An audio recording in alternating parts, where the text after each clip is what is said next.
Prezados internautas, nossos votos de muita paz. Hoje nós iremos falar um tema muito importante dentro da doutrina espírita e que é tema também de reflexão de todo ser humano. O problema da morte, só que sobre a ótica espírita. Sabemos que nós, ao desencarnarmos, como é dito na doutrina, nós simplesmente mudamos de ambiente. Deixamos aqui no corpo, aqui na Terra, o corpo e continuamos as nossas experiências além da matéria.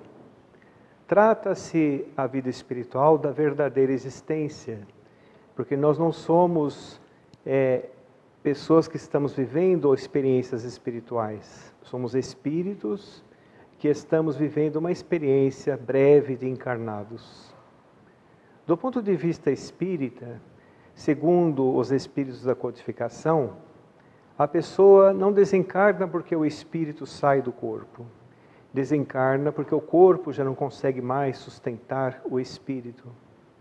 Trata-se de um fenômeno natural que, ao chegar à data prevista dos compromissos reencarnatórios, quando a vitalidade dos órgãos se esvai, quando se termina um ciclo reencarnatório de experiências e compromissos, é natural que retornemos da casa da qual viemos. E o espírito continua então progredindo além da matéria, no entanto, sem deixar de pensar nas pessoas que ficaram ou na vida que teve na Terra. Ao desencarnar, continuamos sendo a mesma pessoa. Quando nós observamos tantas pessoas que desencarnam ainda acorrentados, presos pelas malhas do materialismo, vemos que elas permanecem muitas vezes presas às impressões e às paixões da matéria.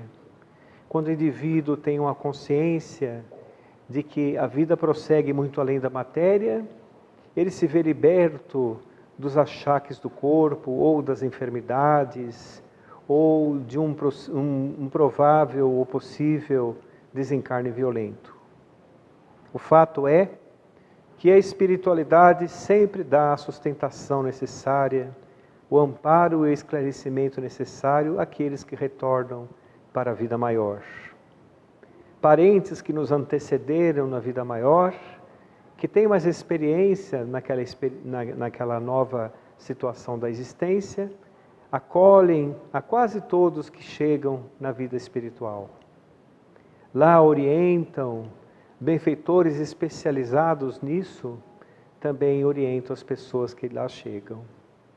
Quando o indivíduo teve uma vida perturbadora, e ao desencarnar, suas experiências continuam perturbadoras.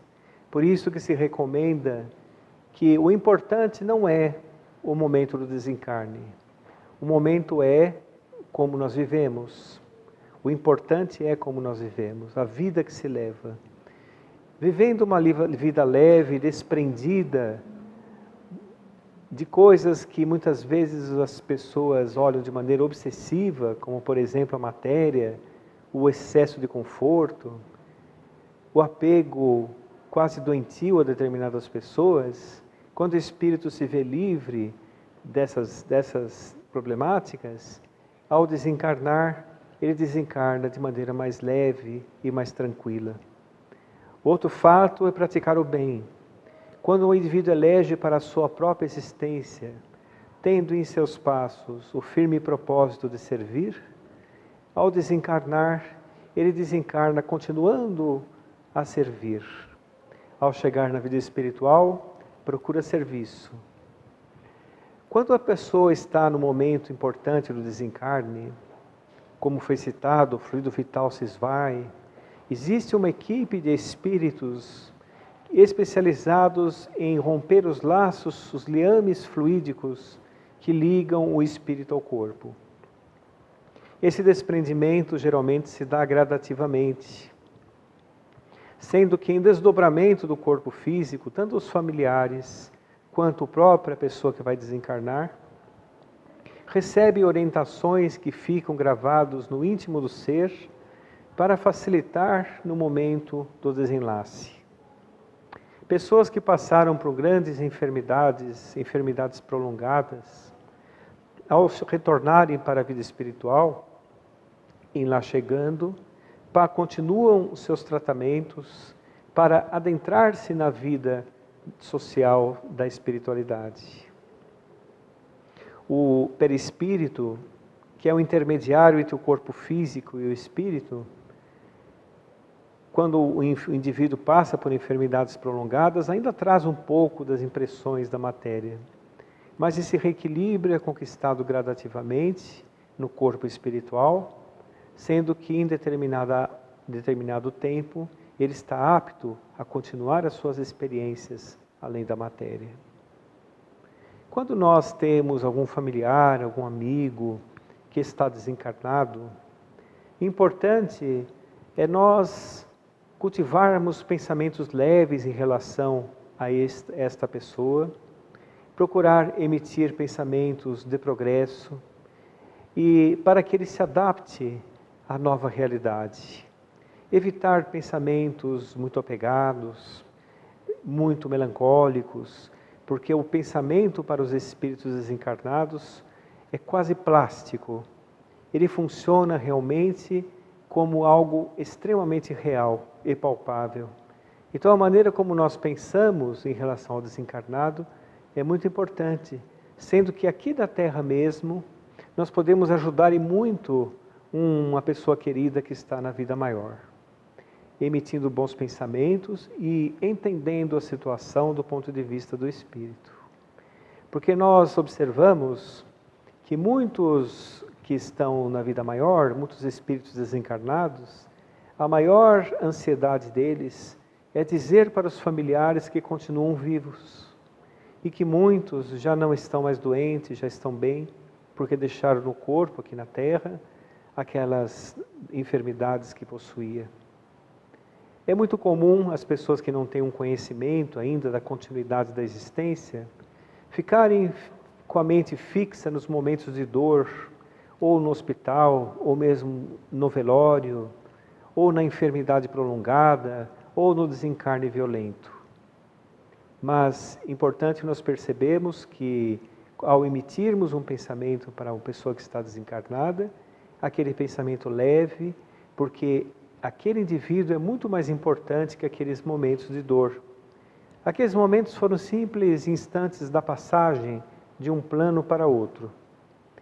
Então, pensamentos suaves e entendendo que ele necessita adaptar-se à nova realidade.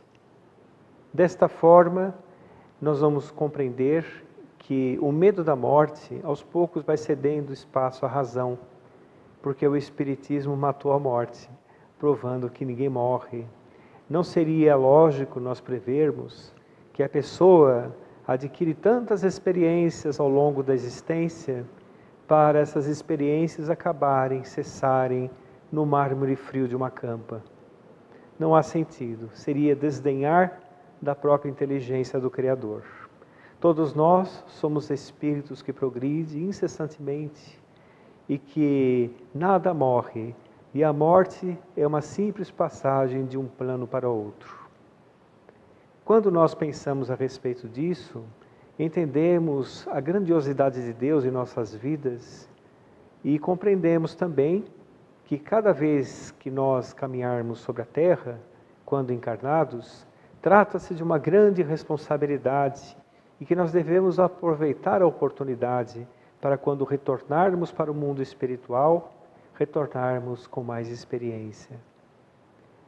Sem dúvida, todos nós somos seres imortais, que progride incessantemente, para que um dia nós encontremos a paz tão sonhada, a verdadeira felicidade, através do progresso do espírito imortal que todos nós somos.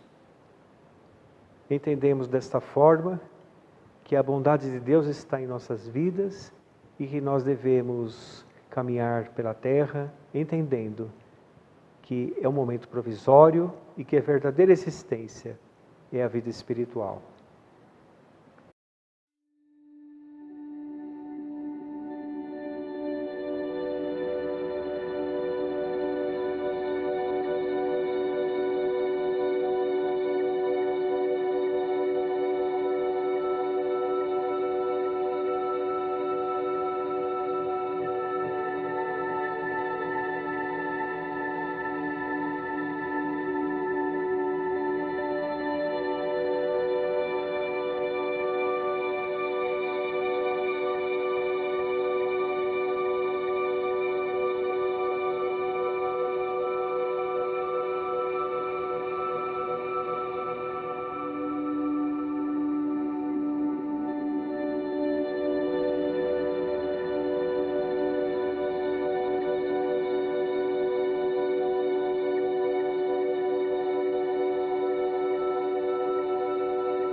Todos nós somos viajores eternos. Na esteira do tempo, evoluímos e crescemos. Com o tempo seremos espíritos puros eternos. É o verdadeiro amor que todos nós carecemos. O que ama redime-se em sua trajetória. O que perdoa desacorrenta-se de si mesmo. O desamor com as experiências reencarnatórias sairão de sua memória. Nunca mais agirá a esmo. Imortais que somos, traremos as experiências acumuladas, trataremos todos como irmãos, veremos as relações como oportunidades a nós reveladas. Jesus, mestre do coração, sublime peregrino, ampara-nos em nossas etapas vividas. Levemos o trabalho acolhendo o aflito, é nossa chance querida. Albino Teixeira. Então nós agradecemos a todos os internautas, depois dessa mensagem do Sr. Albino, nos chamando a atenção às responsabilidades da vida. Todos nós meditaremos sobre estas palavras e traremos isso na bagagem do nosso coração para levarmos em nossos passos. Muita paz a todos. Gostaria de somente lembrar que no rodapé da tela terá um e-mail para as perguntas. Quem quiser, por favor, nós teremos oportunidade de conversarmos um pouco a respeito e responderemos com muito prazer e muita alegria. Muita paz a todos e meditemos sobre a realidade espírita diante da nossa própria existência. Que assim seja.